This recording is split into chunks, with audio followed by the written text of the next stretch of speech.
Hi there, Brock Vandenberg, fund manager for Talamar Income Fund 1, down here in North Park, a little suburb of downtown San Diego. And behind me is a project that we recently funded.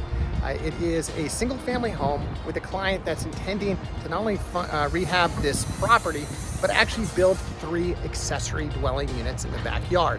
For those that are not familiar with accessory dwelling units, think granny flats. Borrower is going to build additional rental units in the backyard and with the intention of renting those out and producing income. The reason why these have become a very popular investment recently is that the city of San Diego has become extremely aggressive about bringing new housing to San Diego. And this is one of the ways that they're doing this. They're allowing homeowners to build additional units in their backyard.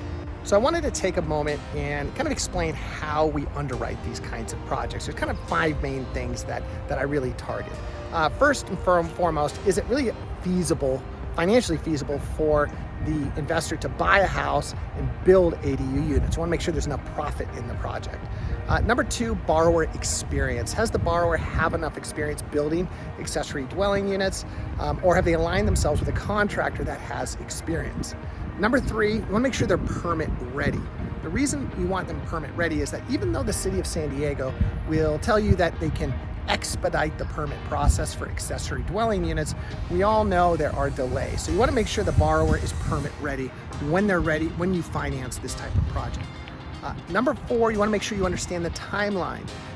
Unlike just flipping a house where you're going in, renovating the property and selling it, building accessory dwelling units take more time. You want to make sure that you've allocated enough time in the loan for building the actual accessory dwelling units. And then number 5, you want to make sure you understand the exit strategy. Is the borrower looking to sell the property once the units are built, or are they looking to refinance the property and hold it as a long-term rental?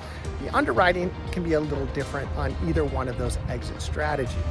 So those are the top 5 things that I look for when we finance these kinds of projects. As I mentioned, they become extremely popular here in San Diego. So let's take a moment. I'm going to show you a couple videos I took of the project in its current form.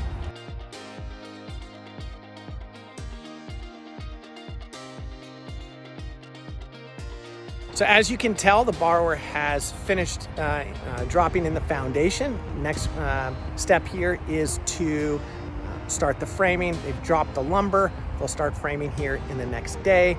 Framing should take about a week, and then they'll start putting in the rough electrical and rough plumbing as well. We typically get out to these projects maybe every 30 days or once they request a construction draw, meet with the borrower, get a better idea of how the project is going, make sure they're still on the timeline, and also make sure that they're still within budget. Thanks for taking a moment to watch, and I'm excited to show future videos of the progression of this project.